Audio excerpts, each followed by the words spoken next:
has been shortlisted for the upcoming 2023 FIFA Women's World Cup in Australia and New Zealand. Here is CGTN's Mohamed Abubakar once again with her story.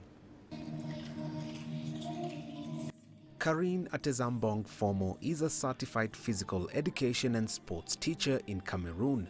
In 2009, she started to officiate in the Women's Football League, where she spent 3 years. Ambitious and determined, Karine decided to join the Men's League in 2012.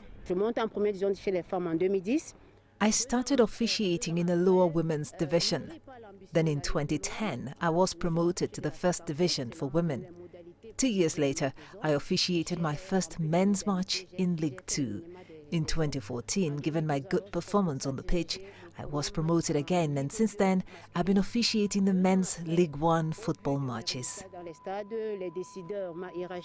Despite the women's game having the same number of players and playing time duration, for Karine, officiating the men's game feels a bit different.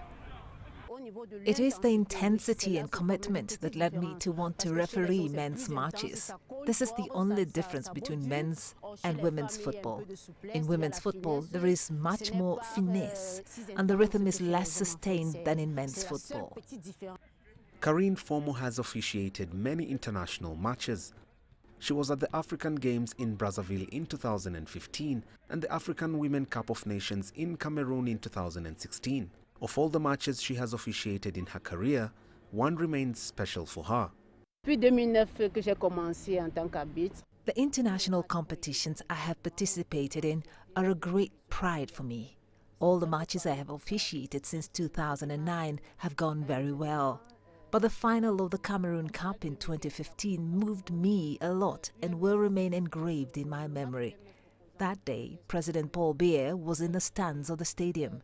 For me, to lead a match in the presence of the President of the Republic remains a special and unforgettable moment.